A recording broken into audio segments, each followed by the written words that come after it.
আজকে আমরা summary writing এ নিয়ে একটু কথা বলবো, যেখানে যে নিয়মগুলো ফলো করলে আমরা সামারিতে পুরো 10-এ 10 পেতে পারি। এখন দেখেন যে মুখস্থ বনাম লজিক্যাল রাইটিং। সামারি রাইটিং ক্ষেত্রে মুখস্থ বনাম লজিক্যাল রাইটিং। যৌক্তিক উপায়ে ফুল মার্কস মানে যৌক্তিক উপায়ে সম্পূর্ণ নাম্বার পাওয়ার কৌশল, নিশ্চিত কৌশল। কেন সামারিতে নাম্বার কমে বা নাম্বার কমে যায়? এখানে 4টা কারণ আছে। প্রথমত দেখেন যে প্যাসেজ না বুঝে সরাসরি সামারি মুখস্থ করার চেষ্টা করা, প্যাসেজটা না বুঝে সরাসরি সামারি মুখস্থ করার চেষ্টা করা। তারপর পরীক্ষার হলে মুখস্থ করা অংশ গিয়ে ভুলে গিয়ে হতাশ হওয়া। পরীক্ষার হলে মুখস্থ করা অংশ ভুলে গিয়ে হতাশ হওয়া। প্যাসেজ থেকে লাইন হুবহু কপি পেস্ট করা, প্যাসেজ থেকে লাইন হুবহু কপি পেস্ট করা। অপ্রয়োজনীয় উদাহরণ ও তথ্য দিয়ে সামারি দৃঢ় করা। এবার আছে লজিক্যাল সমাধান। প্যাসেজ বুঝে নিজের ভাষায় 1/3 মানে পুরো প্যাসেজটা যদি হয় পুরো প্যাসেজের 1/3 অংশ আমরা লিখব। তারপর আসি আমরা ধাপ 1 পাঠ ও বিশ্লেষণ। প্যাসেজটি অন্তত 3বার পড়ুন। কয়বার? 3বার। প্রথমবার সাধারণত ধারণার জন্য, দ্বিতীয়বার গুরুত্বপূর্ণ তথ্য চিহ্নিত করার জন্য এবং শেষবার লেখকের মূল বার্তা বোঝার জন্য। মূল শব্দ মানে কি ওয়ার্ডসগুলো আমাদের চিহ্নিত করতে হবে। প্রতিটি প্যারাগ্রাফ থেকে কিওয়ার্ডগুলো আন্ডারলাইন করুন। অপ্রাসঙ্গিক উদাহরণ বা পরিসংখ্যানগুলো বাদ দিন। ধাপ 2 লেখার ধরন। এবার হচ্ছে নিজে লিখুন, নো কপি পেস্ট। নিজে লিখুন, প্যাসেজের লাইন হুবহু কপি করবেন না। সমর্থক শব্দ সিনোনিম ব্যবহার করে নিজের ভাষায় বাক্য গঠন করুন।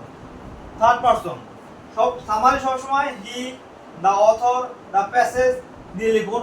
আই বা উই ব্যবহার করা একদম এড়িয়ে চলুন। তারপর আমাদের দৈর্ঘ্য এবং সীমাবদ্ধতা। 1/3 লিখতে হবে, আমি আগে বলছি। তারপর নিজস্ব মতামত বর্জন করতে হবে, নিজস্ব মতামত লেখা যাবে না। সামারিতে নিজের ব্যক্তিগত কোনো মন্তব্য বা বাইরের কোনো তথ্য যোগ করা যাবে না, শুধু লেখকের কথা সংক্ষেপে লিখুন। তারপর আসি আমরা 4 নাম্বার প্রবাহ এবং লিঙ্কার। সহজ ও সরল ভাষা ব্যবহার করুন। কঠিন শব্দের পেছনে না ছুটে সহজ ও পরিষ্কার বাক্য লিখুন। বাক্যগুলোর মধ্যে যেন যৌক্তিক ক্রম বজায় থাকে। কানেক্টর বাক্যের মধ্যে যোগসূত্র স্থাপনের জন্য মোরিবার, হাইবার, দেয়ারফর বা কনসিকুয়েন্টলি ব্যবহার করুন।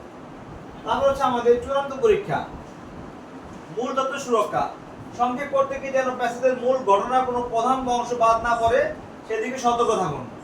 রিভিশন দিন। লেখা শেষ হলে গ্রামাটিক্যাল ভুল বা বানান চেক করুন। লেখাটি কি পুরো প্যাসেজের মূল ভাব প্রকাশ করছে সেদিকে খেয়াল রাখুন। এবার আমরা আসি practical demo. Doctor Mohammad Shahidullah passage থেকে যেটি আমাদের বোর্ড পরীক্ষা এসেছিল, সেখানে দেখেন আমরা একটা প্যাসেজ পড়ি যে doctor Mohammad Shahidullah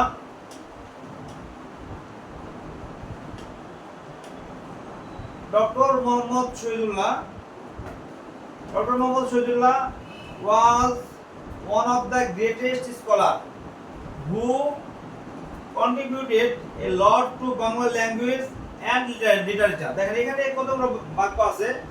was who দিয়ে দুটো বাক্যকে এক করা হয়েছে। born in এত, উনি এত সালে জন্মগ্রহণ করেন। he obtained degree in BA, MA and Bachelor of Law. he joined the University of Dhaka in এত। his masterpiece বাংলা সাহিত্য কথা was published in এত। he breathed his last in এত। তাহলে এখানে যে কথাগুলো সালগুলো দেওয়া আছে, এত সাল দেওয়া আছে, এত দেওয়া আছে, কিওয়ার্ড যেগুলো আমাদের খেয়াল রাখতে হবে, ঠিক আছে? এত তার মানে গ্রেটেস্ট, এখানে কিওয়ার্ডগুলো কি আমরা একটু খেয়াল করি। গ্রেটেস্ট স্কলার, একাডেমিক এক্সিলেন্স, ঠিক আছে? তারপর যে প্রফেশনাল লাইফ এবং লিটারারি ওয়ার্ক। এটা হচ্ছে ডক্টর মোহাম্মদ শহীদুল্লাহ একটা প্যাসেজ যেটা আমাদের পরীক্ষা এসেছিল। এখানে পড়ার পর আমরা কিওয়ার্ড পেলাম 4টা। তারপর আমরা দেখবো এখান থেকে এবার লজিক্যাল সামারি। এই যে আমরা লজিক্যাল সামারি এখানে লিখে দিয়েছি, আপনি সময় পড়বেন, সময় দুর্বলতা করতেছি না। এভাবে দ্য প্যাসেজ হাইলাইটস। লক্ষ্য করে এখানে হুবহু কোনো লাইন কপি করা হয়নি এবং 3% ব্যবহার করা হয়েছে। তারপর আমরা আসি যে হোমওয়ার্ক। এই আমরা একটা আনসিন প্যাসেজ দিচ্ছি, আপনারা সবাই এটা পড়বেন। পড়ার পরে এই প্যাসেজটি একটা সামারি লিখে কমেন্টে জমা দিন। আমি প্রত্যেকের উত্তর চেক করব। তো আজকে আমাদের কথা এখানে শেষ। সবাইকে ধন্যবাদ জানিয়ে আবার নতুন কোনো ভিডিও নিয়ে সামনে হবে। আসসালামু আলাইকুম।